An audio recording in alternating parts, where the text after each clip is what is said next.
Hola, soy doctor Teicochea, abordando de nuevo lo relacionado con esta enfermedad, la COVID-19, y lo que tiene que ver con las alteraciones en la coagulación, lo cual amerita revisar de nuevo el tema de la tromboprofilaxis. Se nos presentan varios retos por delante, como es el hecho de que pacientes que ya han sufrido la enfermedad pueden tener de nuevo la misma enfermedad, desarrollar síntomas, evolucionar de forma leve, moderada o aún complicarse. Con el paso del tiempo, desde el 2019, cuando comenzó a detectarse la enfermedad, pues han estado surgiendo nuevas variantes con comportamientos diferentes. La inmunidad natural y la que confieren las vacunas que se han utilizado con el tiempo va menguando, y los índices bajos de vacunación en algunos países son motivo también de preocupación. De manera pues que se hace necesario el desarrollo de las mejores guías clínicas prácticas para atender al paciente en base a la evidencia de que se disponga para el momento.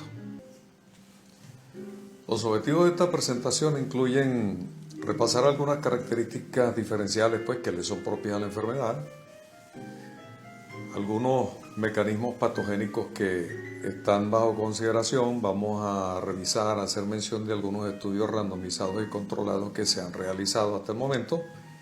Y finalmente vamos a presentar algunas guías de tratamiento que ha elaborado la Sociedad Internacional de Trombosis y Hemostasia, que fueron publicadas en el pasado mes de julio. Hablando de esas características diferenciales, pues tenemos que los pacientes muchas veces se complican desarrollando una especie de síndrome de dificultad respiratoria al adulto, pero con algunas características que le son propias. Por ejemplo, se ha visto que la compliancia pulmonar habitualmente se mantiene normal. Otra cosa que puede ocurrir es que el paciente desarrolle coagulación intravascular diseminada. Sin embargo, el patrón clásico de la misma, como lo conocemos, muestra algunas diferencias en esta situación. La embolia pulmonar, curiosamente, se presenta de 2 a 3 veces más prevalente que la trombosis venosa profunda en el mismo paciente. Hay un metaanálisis que agrupó varios estudios en el cual se observa que la prevalencia de tromboembolismo pulmonar triplica incluso a la presencia de trombosis venosa profunda en los mismos pacientes cuando la investigación se ha hecho mediante angiotomografía de tórax. Fíjense ustedes que hay un 33% de casos de tromboembolismo venoso contra un 11% apenas de trombosis venosa profunda en los mismos pacientes. Esto indica que aun cuando sigue habiendo el patrón que conocemos ampliamente de embolia pulmonar, en el cual los émbolos parten de trombosis a nivel de los miembros inferiores o de las venas de la pelvis, también está ocurriendo un patrón intraparenquimatoso pulmonar de trombosis que incluye vasculatura venosa y arterial y que condiciona una enorme carga de morbilidad y de mortalidad. Por otra parte, la incidencia sigue siendo alta, o es bastante alta, a pesar de hacer tromboprofilaxis estándar. Habitualmente, en el paciente hospitalizado sometido a tromboprofilaxis estándar, la incidencia de tromboembolismo venoso es de 0.3 a 1%, mientras que en este caso, en el caso de estos pacientes, llega a estar hasta en 14.1, y cuando se investiga mediante ultrasonido a los miembros inferiores de los pacientes puede haber hasta un 40.3% de enfermedad tromboembólica venosa, de trombosis venosa profunda. Otro dato curioso en estos pacientes es que el sexo masculino se presenta como un factor de riesgo significativo.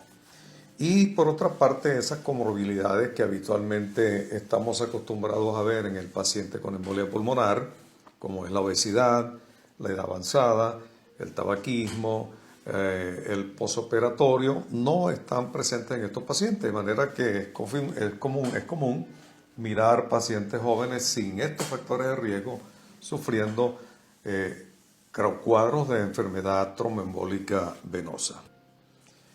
La tríada de Virchow se muestra potenciada en estos pacientes. Por una parte, existen anormalidades en el flujo venoso, estasis. El paciente está inmovilizado, está encamado, tiene fiebre, tiene mucho malestar, tiene una astenia importante, lo cual le impide mantener la movilidad habitual.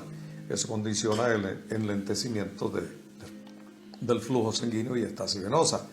Además de eso, una vez que el virus penetra en la célula endotelial de la pared vascular, ocasiona lesiones, ocasiona disfunción, pero también eso se traduce en anormalidades a nivel de la superficie de los vasos sanguíneos.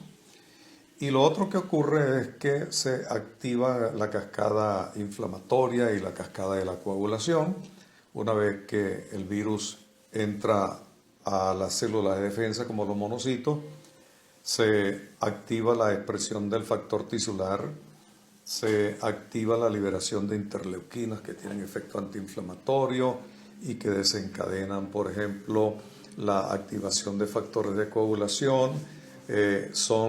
Ocurre un secuestro de neutrófilos que liberan las trampas extracelulares de ADN, que también se unen a factores de coagulación, activando la vía de coagulación de contacto. Se activan las plaquetas, hay liberación y activación del complemento, aumento de los niveles del factor 8, que tiene efecto adhesivo sobre las plaquetas, disminuye la acción de las proteínas anticoagulables, aumentan los niveles de fibrinógeno y se termina pues habiendo un estado de hipercoagulabilidad, con lo cual se conforma la tríada de Virchow y la misma entonces resulta potenciada. Se han propuesto 4 etapas para la enfermedad, desde la 1 hasta la 4, valga la redundancia, desde el paciente que solamente está sufriendo una entrada del virus y la replicación del mismo, pero el paciente se encuentra asintomático. Después tenemos la etapa de diseminación viral, en la cual el paciente comienza a desarrollar síntomas y puede tener una enfermedad leve o moderada. Posteriormente el cuadro avanza en severidad y entramos entonces en un cuadro severo de la enfermedad por inflamación multisistémica y finalmente en la etapa 4 en la cual el paciente está críticamente enfermo.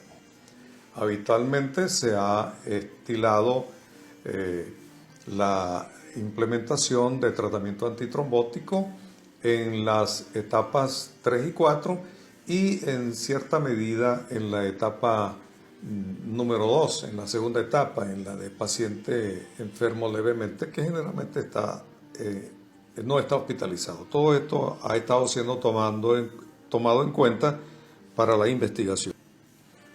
Con toda esta información en mente, desde inicios de la pandemia, los investigadores han estado evaluando la situación mediante estudios randomizados, controlados y otros de tipo observacional y en diferentes entornos, como es el paciente ambulatorio, el paciente que está hospitalizado, el paciente que está ingresado en la unidad de cuidado intensivo y también el paciente egresado del hospital es motivo de interés para la investigación en relación a la tromboprofilaxis.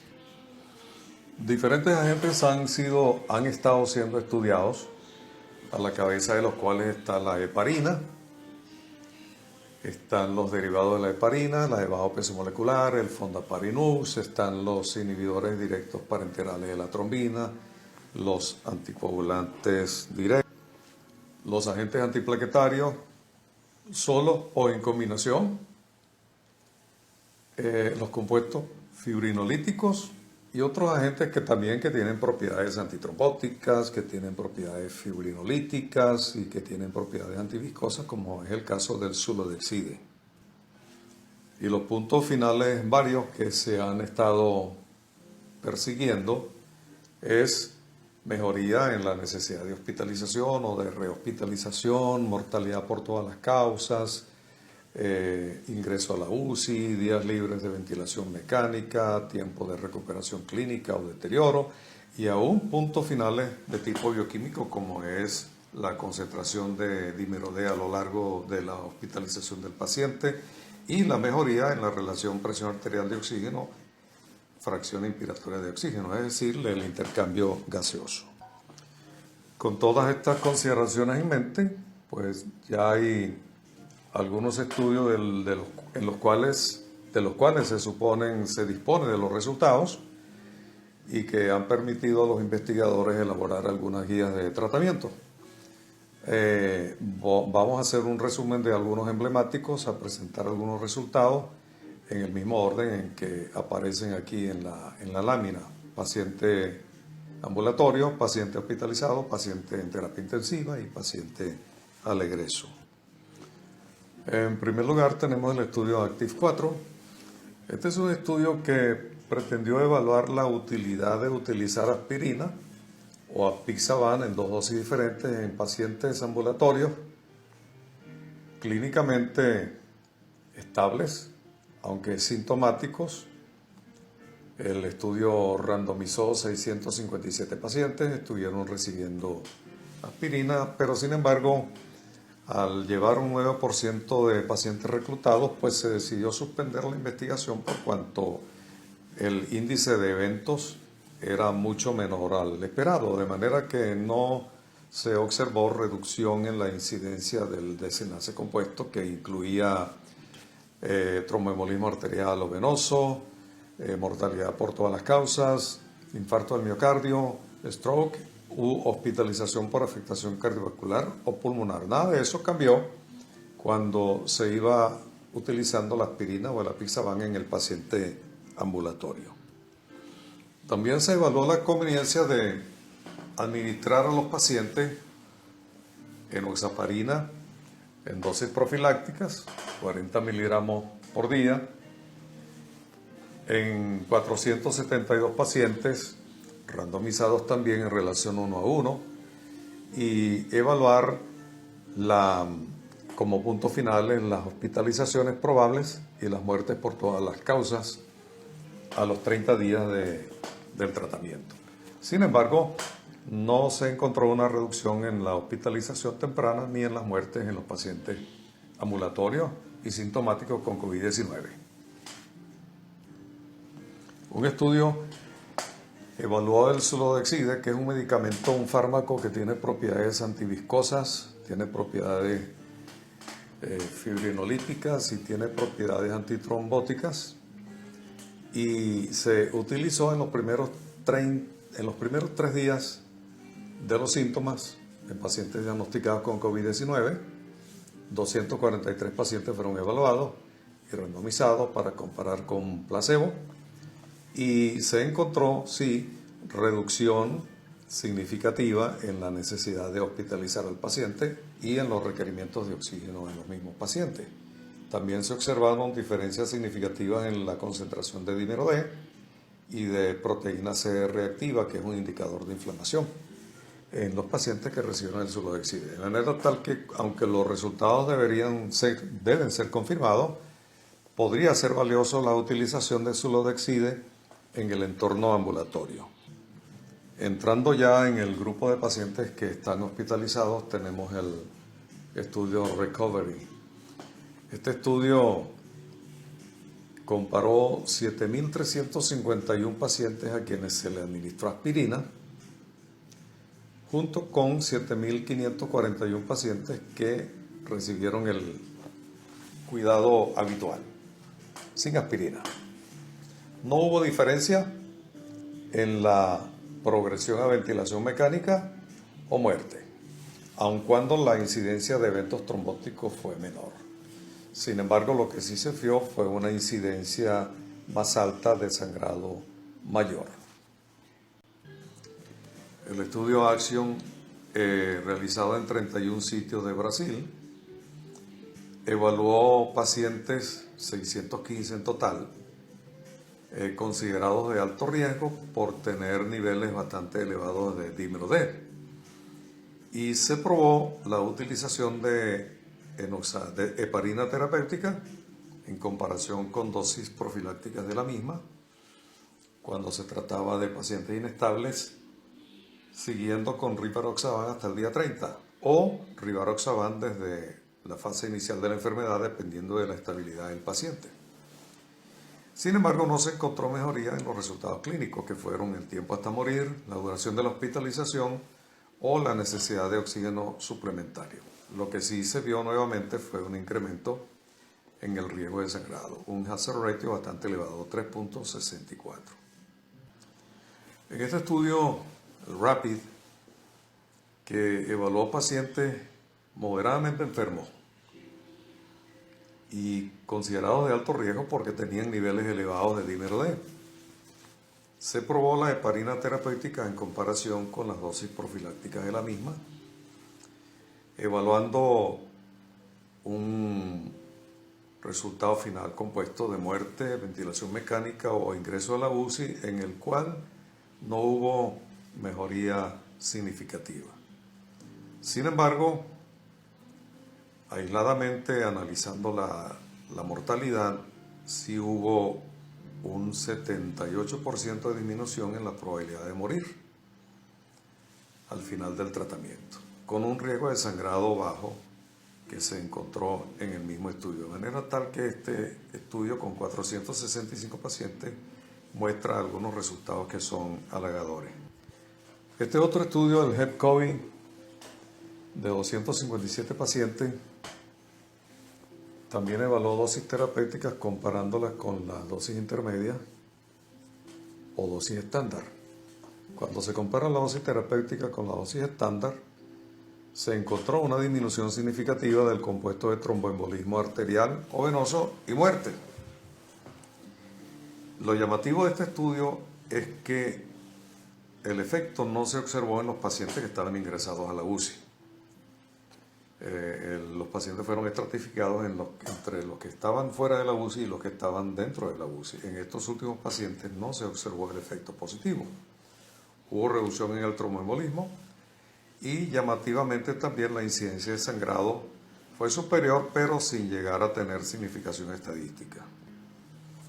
El estudio Inspiration, realizado en Irán, compara dosis estándar con dosis intermedia, sin obtener resultados positivos con significación estadística en el compuesto de trombosis venosa o arterial, tratamiento con oxigenación por membrana extracorpórea o de mortalidad a los 30 días. Ahora, en un estudio en el cual se unificaron lo mejor posible los criterios de inclusión, criterios de exclusión, metodología del análisis de 3 plataformas diferentes, la de los estudios REMAP-CAP, ACTIV-4A y ATTACK, se encontraron resultados bastante interesantes y llamativos.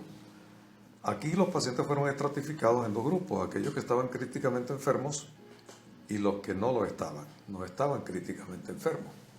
En primer lugar, en los pacientes que estaban críticamente enfermos, las dosis terapéuticas que se compararon con las dosis profilácticas no mostraron una probabilidad mayor de que el paciente egresara vivo del hospital o de tener más días libres de soporte respiratorio cardiovascular, mientras que sí se evidenció un sangrado mayor superior al de las dosis profilácticas en los pacientes que recibieron dosis terapéuticas del mismo.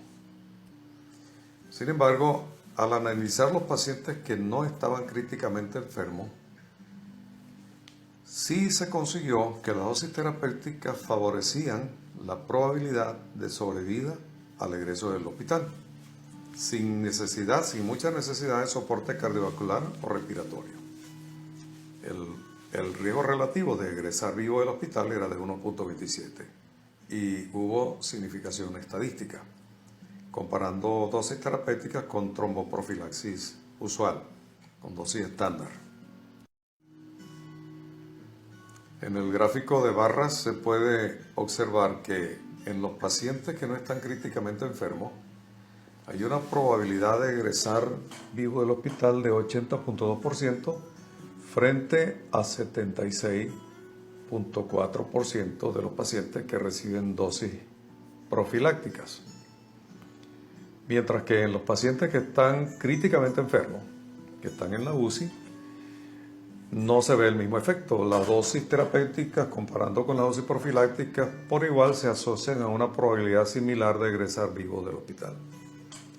Lo que sí se observa es que la incidencia de sangrado mayor es más alta en los pacientes que reciben dosis terapéuticas. Este estudio de SARS-CoV ya más bien entra en el terreno bioquímico. Es pequeño, 20 pacientes que fueron randomizados uno a uno, 10 para recibir enoxaparina terapéutica y otros 10 para recibir dosis profiláctica de heparina.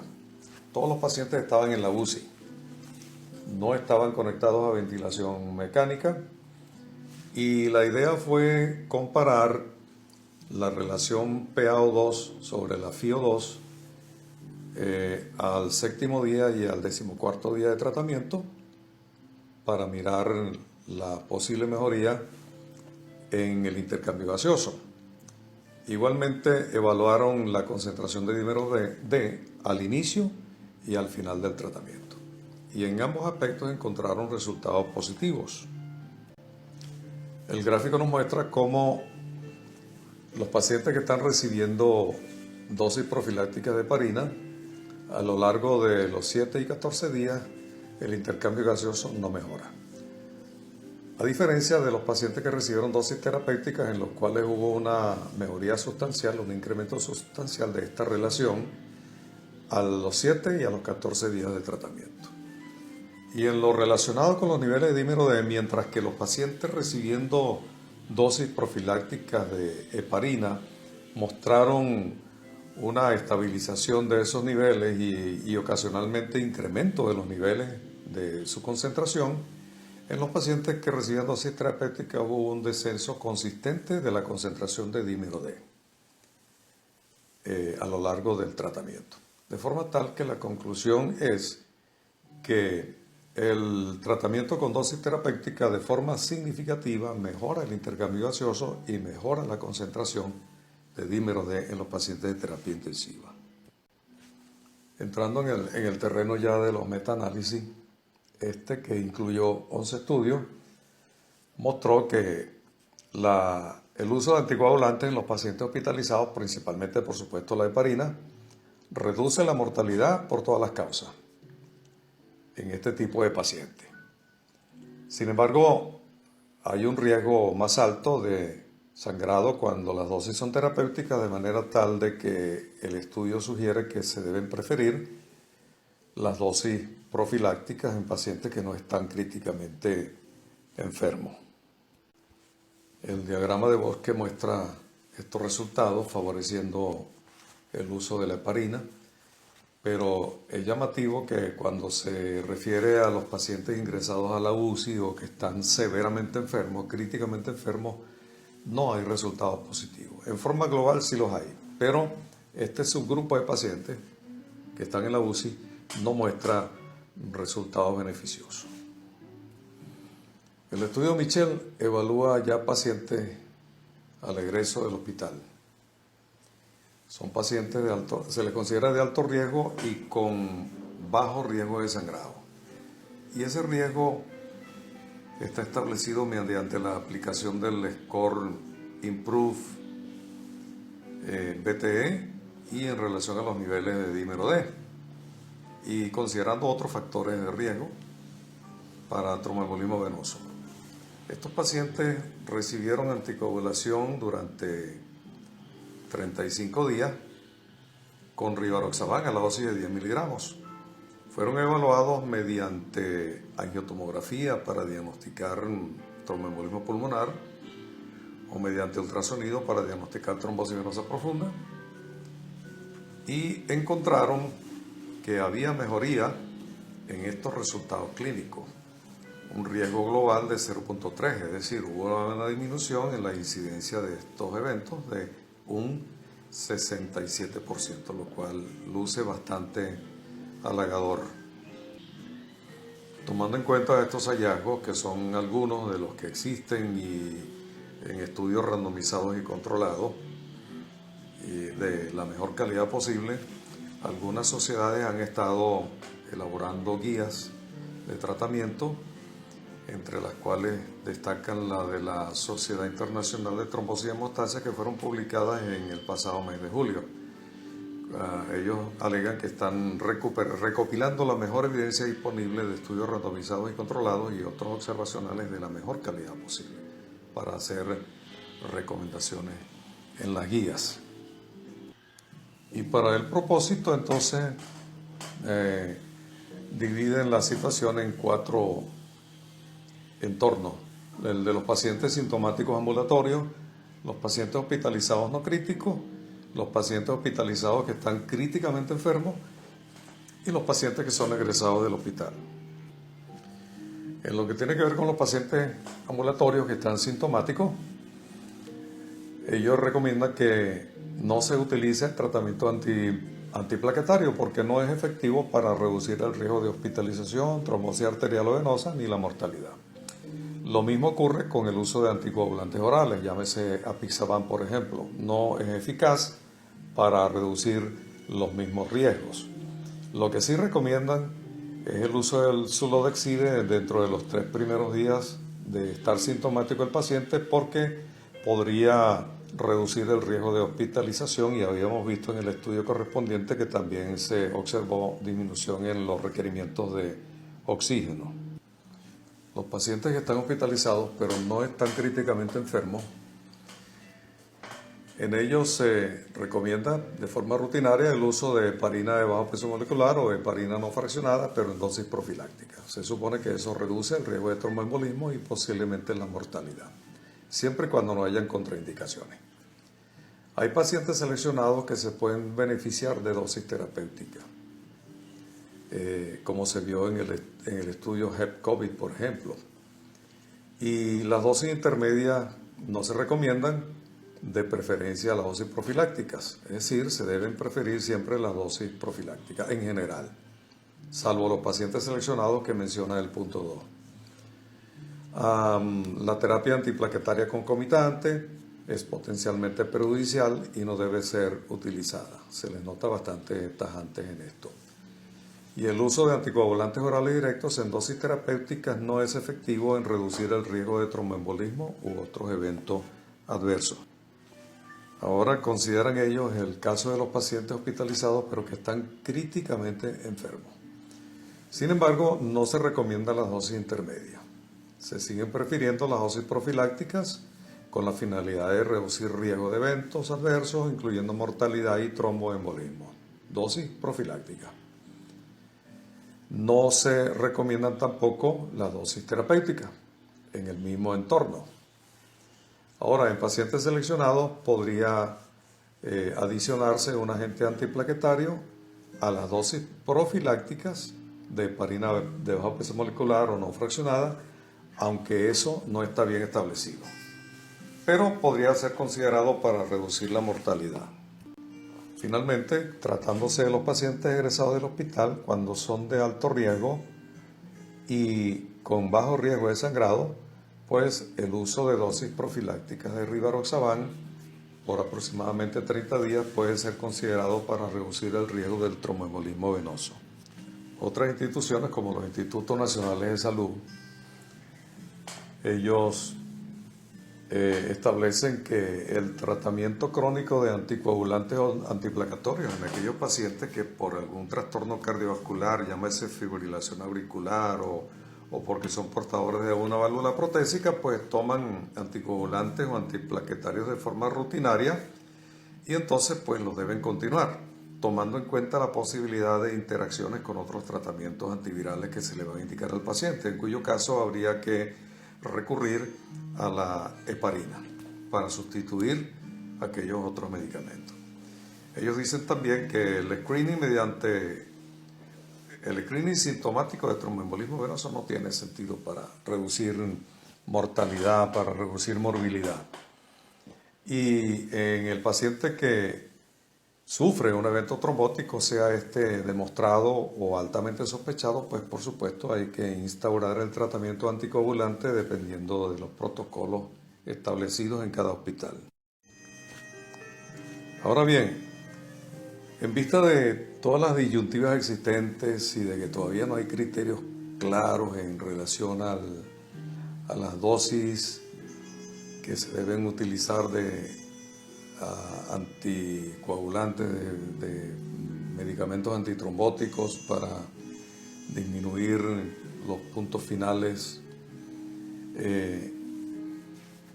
El doctor Valentín Fuster de un hospital de Nueva York está liderizando un estudio bastante bueno, prospectivo, que se va a realizar prácticamente alrededor de todo el mundo para aglutinar 3.600 pacientes que van a ser randomizados en una relación 1-1-1 para recibir 3 modalidades terapéuticas. Todos los pacientes van a estar hospitalizados y ninguno de ellos va a estar en situación crítica, ninguno va a estar intubado y van a estar recibiendo un grupo dosis profilácticas de enoxaparina, otro grupo va a estar recibiendo dosis terapéuticas y el otro grupo va a estar recibiendo apixaban. Entonces la idea va a ser evaluar los puntos finales de mortalidad, requerimiento de terapia intensiva, tromboembolismo sistémico, incluyendo embolismo pulmonar y stroke isquémico, y todos estos eventos van a ser confirmados por imagenología, por la imagenología correspondiente. Todavía no tenemos resultados, el estudio está en proceso, pero debemos estar atentos entonces a su conclusión, a ver qué resultados tenemos. Bien, entonces por su atención pues les doy las gracias.